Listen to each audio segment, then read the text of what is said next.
was 2027. Advances in biotechnology were helping people improve their physical and mental abilities to an amazing degree. Provided, of course, they had enough money. A new breed of people was emerging, half human, half machine. And in Detroit, at least, not everyone was happy to see it. I'd just landed a job as head of security at Sarif Industries, a cutting-edge biotech firm. David Sarif himself handpicked me for the job, said he needed me to keep his people safe. My ex, Megan Reed, was one of them. Brilliant neuroscientist, Megan had found a way to make augmentation safe and affordable for everyone. All she had to do was present her research to Congress. But the night before her big meeting, my security measures failed. A team of Black Op mercenaries stormed into Sarif headquarters, massacring everyone in sight. 3 of the mercs were heavily augmented walking tanks. Their mission? Take out Megan and her team. I tried to stop them, but their leader tossed me through a plate glass wall. Last thing I heard as his bullets slammed into my brain was Megan's dying scream. I should have died with her. Only I didn't. High-end military-grade enhancements saved my life. The best augmentation Sarif's money could buy. It took me half a year to get a feel for her. Should have taken longer. But 6 months into my recovery, Sarif Industries was attacked again. This time, by a radical group of pro-human purists. Violent, militant, and fanatically opposed to human augmentation. They claimed to be members of Humanity Front, a non-profit organization that wanted the UN to limit biotechnology research. The thugs broke into Sarif's factory and found machinists working overtime on a top-secret military augment called the Typhoon.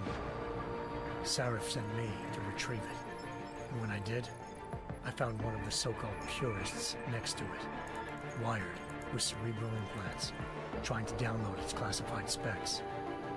Obviously, something more was going on. The Aug killed himself before I could question him. Sarif ordered me to dig deeper, so with the help of Frank Pritchard, Sarif's head of cybersecurity, I did. Turns out a second hacker had been controlling the Aug's actions from somewhere off-site. Pritchard and I tracked his signal to a secret FEMA internment camp in Detroit. The Black Op mercenaries were there. The same mercs who'd left me for dead 6 months before. Figured they'd try again when they saw me. Wasn't so easy for them this time. I took out the tank named Barrett, even got him to give me a new lead. A penthouse apartment in China. Of course, we both knew it would be a trap in the end.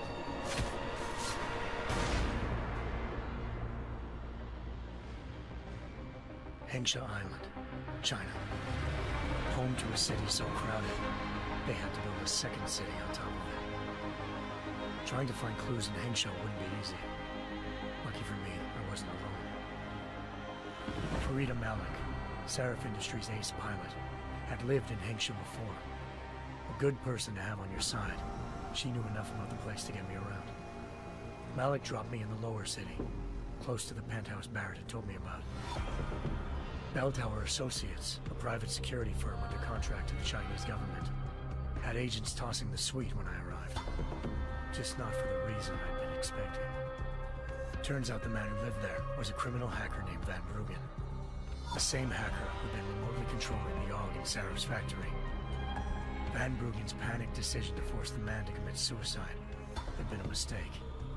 Now his mercenary partners were gunning for him, and I needed to find him before they did.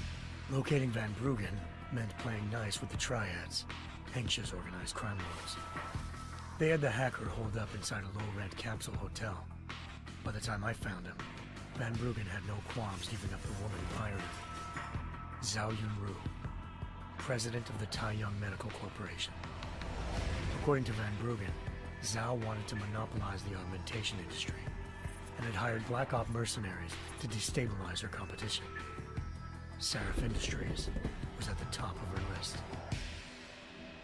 To prove this, I needed to get inside TYM and grab a surveillance hologram off a server.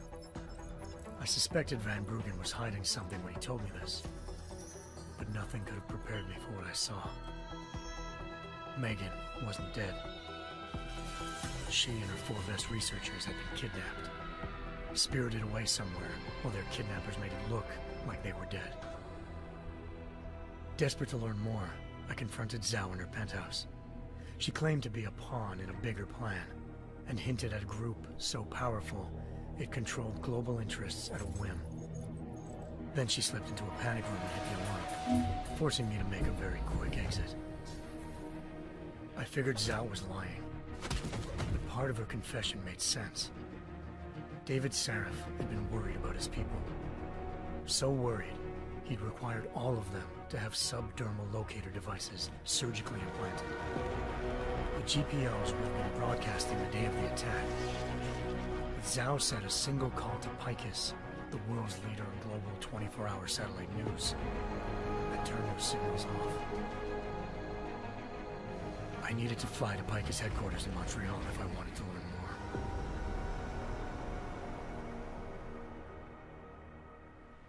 more. Eliza Cassan, Picus Communications' First Lady of News. Malik thought I was reaching when I told her Eliza was involved in this. The world's most famous news anchor, working with a mercenary hit squad. But when I confronted Cassan in her office, she freely admitted to jamming Detroit's satellites the night Megan's team had been taken. Said she's just been following her commands. I suspected she wanted to say more. But Black Op mercenaries showed up looking to shut us both down. And just like that, the Eliza I'd been talking to disappeared. The Mercs were led by an augmented killer I'd crossed paths with twice before. Fedorova, a woman who'd made silence her best friend. She waited for me to track Eliza's transmission to a secret server room underneath the Picus complex, then jumped me from behind. A deadly fight ensued. I made sure she never moved silently again. With Fedorova down, and no one left to keep Eliza quiet, she reappeared. Turns out Picus's First Lady of News wasn't a lady at all. She was a sophisticated AI program, engineered to monitor data streams and control what people believed. Eliza told me the Mercs had brought in a Humanity Front doctor named Isaiah Sandoval to remove the scientist's implanted tracking devices while Detroit's satellites were down. She also told me to speak to David Sarif if I wanted to learn more. By the time Malik and I got back to Detroit, tensions between normal and augmented citizens had reached a flashpoint. Riots were breaking out in several cities. The UN was being urged to intervene. Sarif was trying hard to convince Hugh Darrow, the inventor-turned-philanthropist who'd once been a leading proponent of enhancement technologies, to help stop a possible regulatory vote. Sarif had a lot riding on Darrow. Megan's discovery would have given millions of people the chance to evolve beyond their normal human abilities, and at the same time catapulted Sarif Industries to the top of the Fortune 500. According to Sarif, Megan's kidnappers knew this, and didn't want people evolving unless they controlled how it was done. He called his enemies Illuminati, and urged me to keep searching. Determined to do so, I tracked down Sandoval via America's most outspoken augmentation opponent, Bill Taggart, Sandoval's boss and founder of Humanity Front. Sandoval admitted to operating on Megan's team when I confronted him, but said he hadn't removed their GPLs. He'd merely switched them to a different frequency. Pritchard was able to trace one of the signals to China. Malik and I immediately took off in pursuit. Unfortunately, the Illuminati were one step ahead.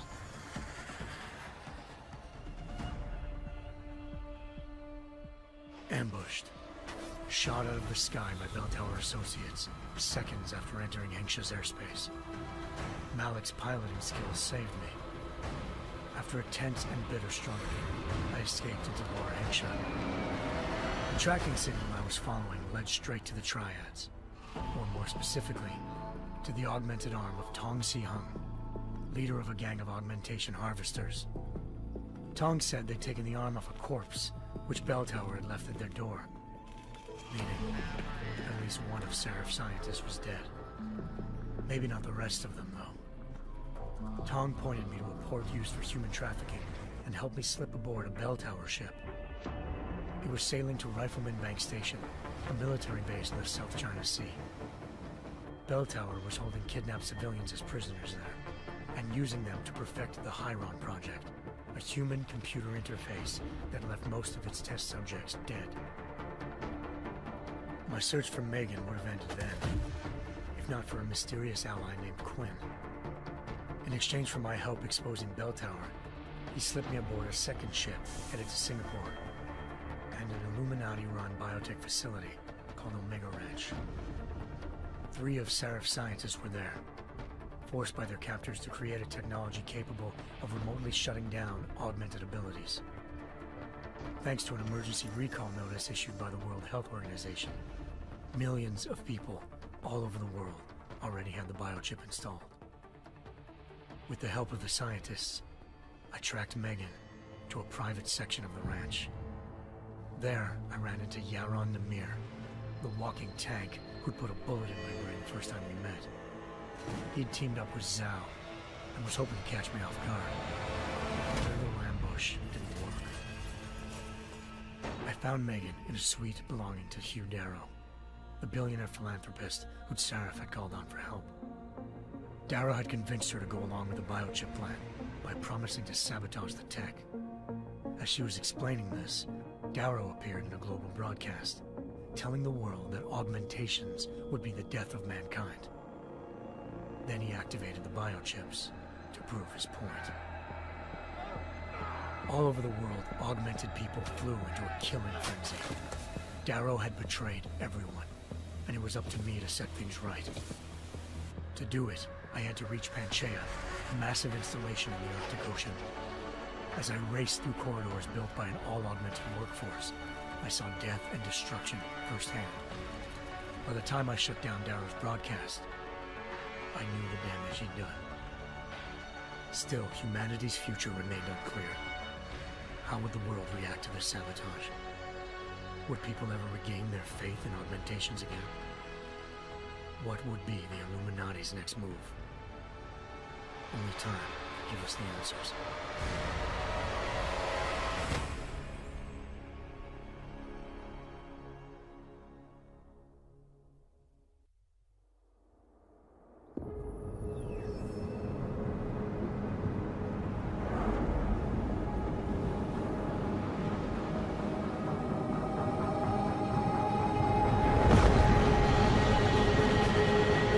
I once thought I could save the world.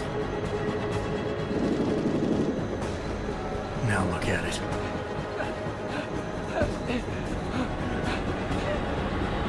In yet another augmented terror attack, 251 passengers aboard Sister Airlines Flight 451 were killed when an augmented passenger broke into the plane's cockpit and ruthlessly butchered its flight crew.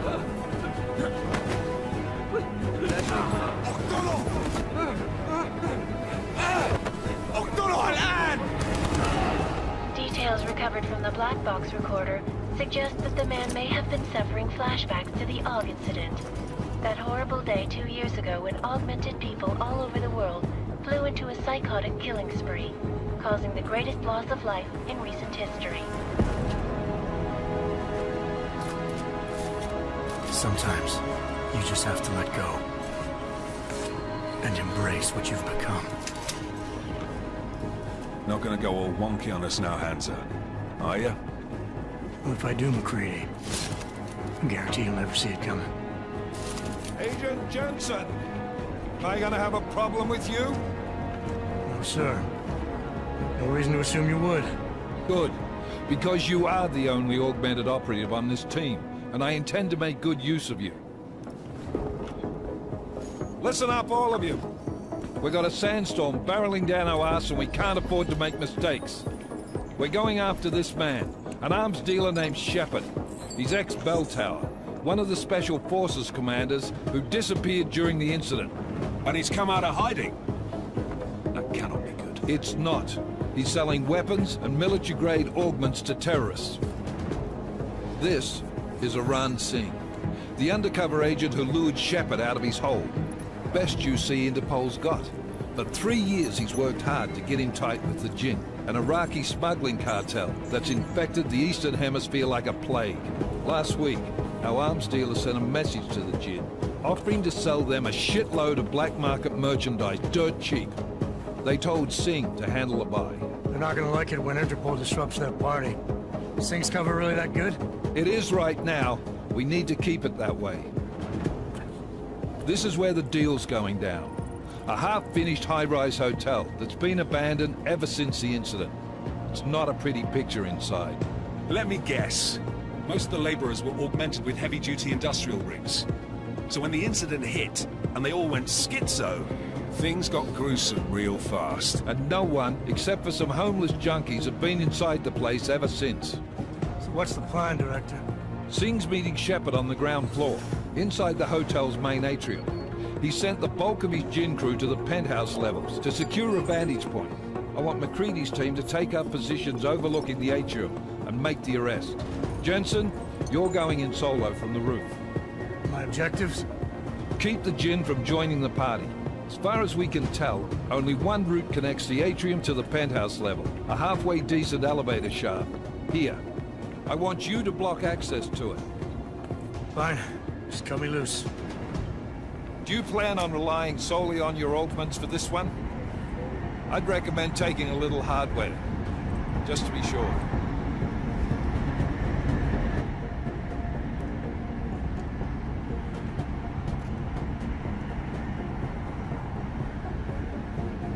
I'm not leaving my six exposed. Give me something lethal.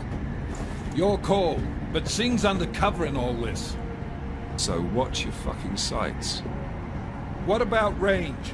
There's lots of wide spaces and high ceilings in there, but a number of tight and constrained rooms too. So it's a crapshoot, really.